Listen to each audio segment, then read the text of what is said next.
पंजाब के अंदर छापे मरवाए, दिल्ली के अंदर छापे मरवाए, लेकिन हर हालत में आम आदमी पार्टी भारतीय जनता पार्टी के खिलाफ लड़ती रही है, लड़ती रहेगी। पार्टी के पीएसी के मेंबर और गुजरात के सह प्रभारी भाई दुर्गेश पाठक जी के घर पे सीबीआई को मोदी जी ने भेज दिया धमकाने के लिए। क्यों धमकाने के लिए भेजा? क्या इसके पीछे की वजह है? सिर्फ एक वजह, क्योंकि पार्टी ने उनको गुजरात की जिम्मेदारी दे दी। क्योंकि अरविंद केजरीवाल जी ने उनको कहा कि गुजरात में जाके संगठन मजबूत करो, उस गुजरात में जहां 14% वोट आम आदमी पार्टी को पिछले चुनाव में मिला था। दुर्गेश पाठक के खिलाफ भी यह मामला राजनीति से प्रेरित है, दुर्भावना से प्रेरित है, झूठा और मनगढ़ंत है, और इसके साथ ही गुजरात का सह प्रभारी बनाए जाने के कारण है। सभी पत्रकार बंधुओं को नमस्कार। भारतीय जनता पार्टी का और मोदी सरकार का गंदा खेल फिर शुरू हो गया है। पहले भी आम आदमी पार्टी को खत्म करने के हर प्रयास मोदी जी ने, बीजेपी ने करके देख लिया। हमारे सबसे बड़े नेता को जेल में डाला, पार्टी के तमाम शीर्ष नेताओं को जेल में डाला, विधायकों पे फर्जी मुकदमे किए, सांसदों पे फर्जी मुकदमे किए, पंजाब के अंदर छापे मरवाए, दिल्ली के अंदर छापे मरवाए, लेकिन हर हालत में आम आदमी पार्टी भारतीय जनता पार्टी के खिलाफ लड़ती रही है, लड़ती रहेगी। आज फिर उसी तरह की एक नापाक, गंदी, घटिया कोशिश भारतीय जनता पार्टी के द्वारा की गई है। एक घटिया कोशिश। पार्टी के पीएसी के मेंबर और गुजरात के सह प्रभारी भाई दुर्गेश पाठक जी के घर पे सीबीआई को मोदी जी ने भेज दिया धमकाने के लिए। क्यों धमकाने के लिए भेजा? क्या इसके पीछे की वजह है? सिर्फ एक वजह, क्योंकि पार्टी ने उनको गुजरात की जिम्मेदारी दे दी। क्योंकि अरविंद केजरीवाल जी ने उनको कहा कि गुजरात में जाके संगठन मजबूत करो, उस गुजरात में जहां 14% वोट आम आदमी पार्टी को पिछले चुनाव में मिला था, उस गुजरात में जहां 5 विधायक आम आदमी पार्टी के हैं। जैसे ही दुर्गेश पाठक पहुंचते हैं, संगठन की मीटिंग लेते हैं, कार्यकर्ताओं के साथ बैठक करते हैं, गांव-गांव में कैसे संगठन मजबूत होगा इस बात की कोशिश करते हैं। आग धमकाने के लिए सीबीआई भेज दी मोदी जी ने। यह है आपका राजनीति करने का तरीका। यह है आपका लोकतंत्र में एक राजनीतिक दल को खत्म करने की कोशिश। ऐसे आप इस देश को चलाना चाहते हैं? गुजरात में भारतीय जनता पार्टी की हालत पतली है। गुजरात में बीजेपी की सरकार से वहां की जनता असंतुष्ट है और उनको एक नई पार्टी से, जो इस देश में बदलाव की राजनीति की बात करती है, उस पार्टी से उम्मीद है। और उसके संगठन की मजबूती के लिए दुर्गेश पाठक को काम दिया गया। आपने सीबीआई धमकाने के लिए भेज दिया। यह बीजेपी की बौखलाहट को दर्शाता है। यह दर्शाता है कि मोदी जी का गढ़ गुजरात सुरक्षित नहीं है। वह पार्टी की हार की संभावना उनको दिख रही है। तो इसलिए मैं साफ तौर पे कहना चाहता हूं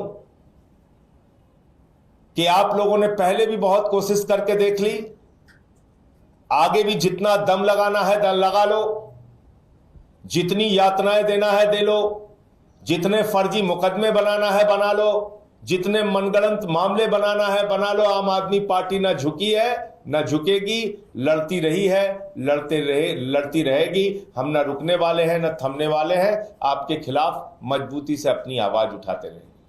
दुर्गेश पाठक के खिलाफ भी यह मामला राजनीति से प्रेरित है, दुर्भावना से प्रेरित है, झूठा और मनगढ़ंत है, और इसके साथ ही गुजरात का सह प्रभारी बनाए जाने के कारण है।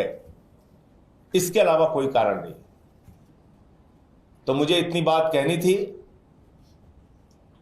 आम आदमी पार्टी पूरी मजबूती के साथ दुर्गेश पाठक जी उनके परिवार के साथ खड़ी है, और हमने हर लड़ाई का सामना, बीजेपी के हर जुल्म और जाति का सामना किया है, आगे भी करते रहेंगे। आपके कोई प्रश्न आप पूछ सकते हैं। विदेशी फंडिंग से जुड़ा मामला बताया जा रहा है कि कल ही इसमें एफआईआर हुई है सीबीआई को, तो क्या आपको जानकारी है इस मामले को लेकर, अगर आप बता पाएं? देखिए, ये बड़ी अजीब बात है। पहली बात तो मुझे पूरी जानकारी नहीं है कि किस मामले को लेके ये सीबीआई धमकाने पहुंची है, लेकिन आप बताइए, अगर आपकी बात मान लूं तो ये मामला कब से उधेड़ बुन किया जा रहा है? ये तो 10 साल से ही राग अलाप रहे भाजपाई। विदेशी फंडिंग, विदेशी फंडिंग, विदेशी फंडिंग। क्या हो गया उसका? तो ये मामला कैसे बना? ये मामला तब बना जब गुजरात के सह प्रभारी बनाए जाते हैं दुर्गेश पाठक। अब बताइए ना, तो 10 साल से विदेशी फंडिंग का राग अलाप रहे भाजपाई, तो आज तक तो कुछ नहीं हुआ। अब क्यों छापा पड़ गया? सीबीआई क्यों धमकाने पहुंच गई इस दुर्गेश पाठक को? क्योंकि गुजरात के सह प्रभारी बनाए गए वो। यही काम पिछले गुजरात के चुनाव के पहले मोदी जी ने आम आदमी पार्टी के नेताओं के खिलाफ किया था। वही काम अब उन्होंने शुरू कर दिया। सर, एक तरफ आप कह रहे हैं कि बीजेपी आपको इस तरह की परेशान करेगा, दूसरी तरफ कांग्रेस भी बात कह रही है। नेशनल हेराल्ड मामले में सोनिया राहुल के खिलाफ चार्जशीट दाखिल हुई, तो वो लोग कह रहे हैं कि विपक्ष को खत्म करने की कोशिश है। देखिए, कांग्रेस बीजेपी का तो एक नूरा कुश्ती का खेल चल रहा है। आपने दिल्ली के चुनाव में देखा होगा, भाजपा जीती, कांग्रेसी नाच रहे थे। जीती थी भाजपा, नाच रहे थे कांग्रेसी। तो उनका तो नूरा कुश्ती का खेल चल रहा है। तभी आपने सुना हो राहुल गांधी के घर ईडी सीबीआई का छापा, सोनिया गांधी के घर ईडी सीबीआई का छापा। आप बताइए मुझे। रॉबर्ट वाड्रा से 5-6 घंटे पूछताछ होती है, उनको छोड़ दिया जाता है। आम आदमी पार्टी के नेताओं को पकड़ते हैं, 12-12 घंटे, 20-20 घंटे, 3-3 दिन पूछताछ करते हैं। तो ये तो नूरा कुश्ती का खेल साफ तौर पर दिख रहा है। धन्यवाद। वक्फ को लेके आज भी सुनवाई हुई है और कल काफी अहम सुनवाई हुई थी। मुझे लगता है कि माननीय सुप्रीम कोर्ट ने बहुत सख्त टिप्पणी की है वक्फ कानून को लेके, और उससे केंद्र सरकार को यह समझ जाना चाहिए कि उन्होंने एक गैर संवैधानिक बिल संसद के अंदर पास किया है। और मुझे लगता है कि माननीय सर्वोच्च न्यायालय ने जिस तरह से जिन बिंदुओं का संज्ञान लिया है कल की अपनी हियरिंग के दौरान, सुनवाई के दौरान, निश्चित रूप से आज एक सकारात्मक निर्णय आने की सबको उम्मीद है, इस देश के लोगों को उम्मीद है। सर, गुजरात के चुनाव तो 2 साल बाद है, 2027 में, पर अभी एमसीडी के मेयर और डिप्टी मेयर के चुनाव, उसके लिए आपकी क्या तैयारी? वो तो अभी है।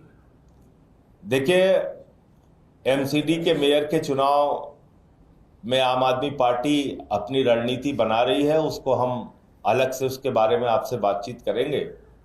हमारा मेयर है इस वक्त एमसीडी में, लेकिन वहां पर भी इन्होंने वही गंदा खेल तोड़ फोड़ का वो किया, सबको पता है।